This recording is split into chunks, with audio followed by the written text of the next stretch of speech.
I'm here in Nashville, Tennessee at the historic Ryman Theater. Tonight, we're going to meet amazing musician, multi-Grammy nominated, 2 Grammys he won, Portugal the Man, Dirty Vegas, and the band Squeeze. Ladies and gentlemen, let's meet Steve Smith. Steve, thank you so much for joining us here on Thanks, Only Andy. Hands Percussion. We're delighted to have you here. Thanks for having me. And welcome to Tennessee. The Ryman Auditorium is an amazing place. And as I understand it, you played here once before. We did, yeah. In 2021, we have after COVID, we have the fortune of being the first band to perform on the stage at the Ryman since it closed its doors before the pandemic. So, you know, it's always special to be here, let alone, under those circumstances. That's fantastic. And as I understood it, for most of the history of the Ryman Auditorium, drums weren't even allowed on the stage. It took like one band to make a stand and say, hey, the drummer is in the band. He's going to be on the stage with us tonight. So you're kind of in a little bit of a tradition of drums in the Ryman Auditorium. I mean, that's great. I mean, I wonder what year they let Percussionist on the stage. So obviously, with all the things you do and all the bands you perform in, you are traveling all the time. Obviously, I see all these cases behind us, but I'm very curious about how you guys get these instruments and this equipment moved all around the country and around the world. Well, I mean, for my fortune, so I have an endorsement deal with a wonderful LP, with a wonderful Zildjian, with Vic Firth, with Roland, with Gibraltar Hardware. So I have a kit here that's stored in the US and one in the UK, and they're both identical. So that just rolls out before the first rehearsal, the first show, and beautifully, with our fantastic crew, it appears on stage. Yeah. On the first show, most of the time it's fantastic. Zildjian actually just sent me a new cymbal to try it tonight. So that's how the stuff gets logistically, in place and all these wonderful concert venues that we do.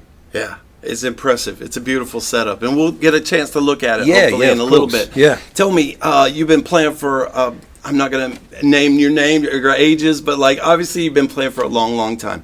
Can you tell me why you started playing percussion and drums, and what were some of your earliest influences? Well, funny enough, because of I don't know when this is going out, but the fuss around the world that certainly in the UK that's happened this week is that Oasis have reformed. The drummer that arguably was certainly for me was the best drummer on the records and live was Alan White. Right. I was at the same school as Alan. No. I was in the same class as Alan. Okay. And in our lunch break, and he'll tell you this, we would go into the drum room, and he would just jump straight on the drum kit. And the only things in the school kind of locker that was there was maracas, tambourines, bongos and stuff. So I'm like, right, well, he's never going to let me on the drum kit, and he was way better than me anyway. So I play percussion. So it started around 1987. That's amazing. At a school in southeast London, and it kind of, just never went away from there. That's phenomenal. So other than Alan, who were the other drummers and percussionists you were listening to growing up? Right, there was a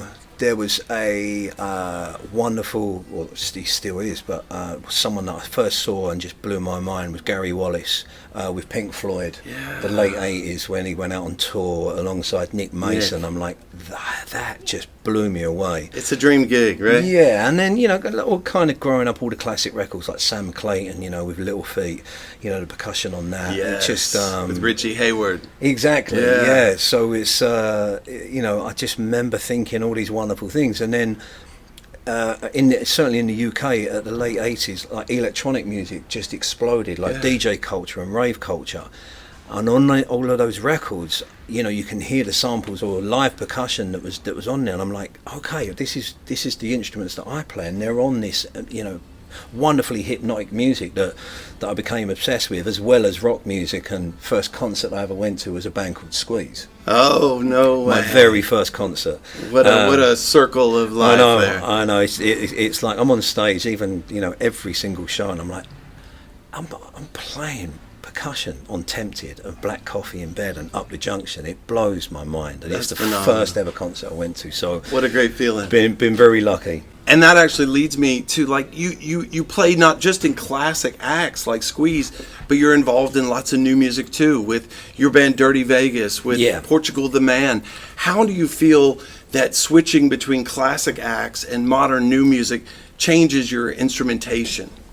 Well, I mean, it keeps it, it certainly keeps it fresh, because the approach to Squeeze or Portugal the Man is like there's parts, because there is verse, bridge, chorus, solos, middle eights and stuff. With electronic music, it tends to be very, 1 bar, 2 bar loops, just repeat, that kind of sensibility that you go into, when I'm making those songs, them tracks. That's, there isn't that thing of like, this part's going to come in. Although, with some of the music that I've done with Dirty Vegas, where there is layers of percussion, but it's a different approach for sure. Yeah, that's what I was going to ask. Like, when you're layering percussion with more electronic music, that's obviously coming from an influence that you've heard in your ears. Yeah. You've heard those maracas, you've heard those hand drums, you've heard other percussion instruments and know what frequencies.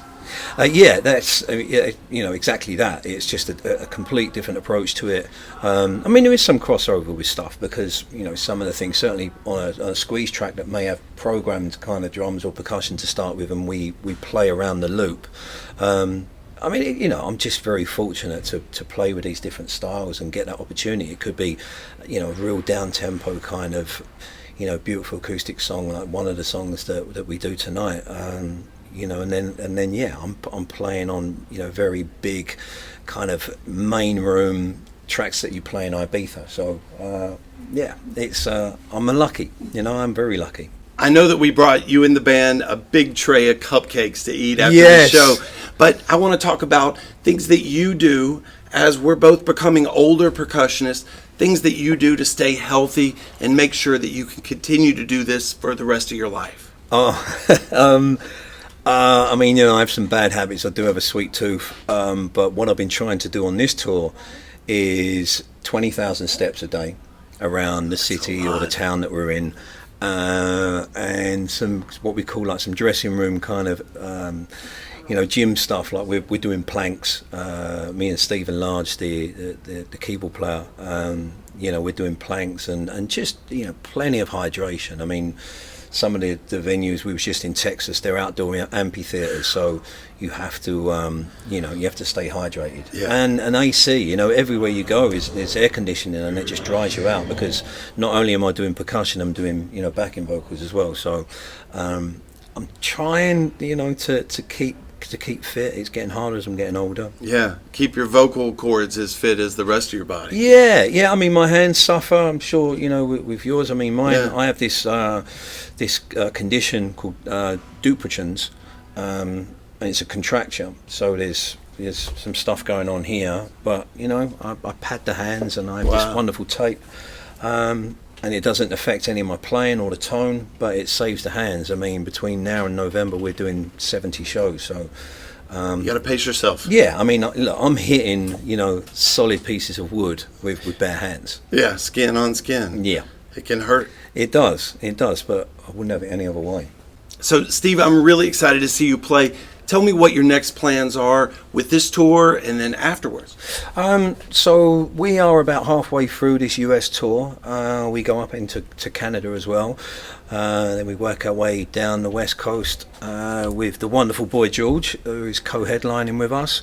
And we go home to the UK for 6 days, and then a 39-day UK tour starts, which is... pretty much close to selling out across the whole tour. So that's wonderful. And they've missed 92% sold out. So the UK loves Squeeze, as we all do. So there's just something iconic about the band, and I'll pinch myself every day. Honestly, I do. I'm so lucky. Being able to see you up on stage playing with the first band you ever saw perform, that's a really special occurrence that I'm going to get to witness tonight. Yeah, it's great. It really, really is. It's a wonderful experience for me. Well, Steve, thank you so much. Thank you very much. I appreciate you joining us, and I can't wait to see you perform. Thank you very much.